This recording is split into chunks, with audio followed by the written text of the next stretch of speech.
கன்னியாகுமரி மாவட்டத்தில் விடிய விடிய பலத்த மழை கொட்டிய நிலையில் திருப்பரப்பு அருவியில் மக்கள் குளிக்க தடை விதிக்கப்பட்டிருக்கிறது. மேலும் தண்ணீர் ஆர்ப்பரித்து கொட்டுகிறது. கூடுதல் விவரங்களோடு இணைகிறார் செய்தியாளர் ஜெரால்ட். ஜெரால்ட், வணக்கம். விவரங்கள்.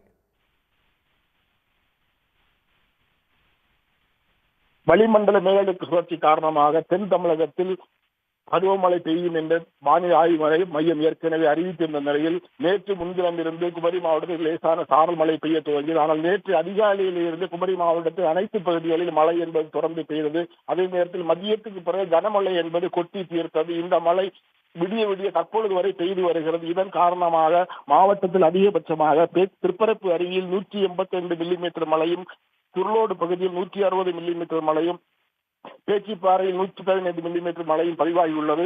மாவட்டத்தில் மொத்தமாக 87.50 சென்டிமீட்டர் மழை என்பது பதிவாகி இருக்கிறது.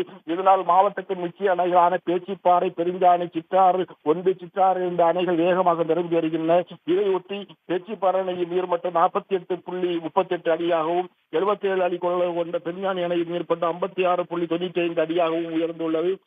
பேச்சிப்பாறை அணைக்கு வினாடிக்கு 2574 கன அடி தண்ணீரும், பெருஞ்சாணி அணைக்கு 1577 கன அடி தண்ணீரும் வந்து கொண்டிருக்கிறது. தற்பொழுது மழையின் தாக்கம் குறையாமல் தொடர்ந்து பெய்து வருவதால் நீர்வரத்து அணைகளுக்கு அதிகரிக்கும் என்று எதிர்பார்க்கப்படுகிறது. அதே நேரத்தில் கடந்த சில தினங்களாக திருப்பரப்பு அருவியில் குறைந்த அளவே நீர் என்பது வந்து கொண்டிருக்கின்ற பருவமழை பெய்ததன் காரணமாக தற்பொழுது திருப்பரப்பு அருவியில் தண்ணீர் என்பது அனைத்து பகுதிகளிலும் ஆர்ப்பரித்து கொட்டி ஆக்ரோஷமாக கொட்டி வருகிறது. அருவியின் கீழ்ப்பகுதியில் உள்ள கல்மண்டபத்தின் கீழ்ப்பகுதியை தண்ணீர் மூழ்கடித்து சென்று கொண்டிருக்கிறது. தற்பொழுது இதன் காரணமாக திருப்பரப்பு அருவி சுற்றுலா பயணிகளுக்கு குளிக்க தடை என்பது விதிக்கப்பட்டிருக்கிறது. விவரங்களுக்கு நன்றி ஜெரால்ட்.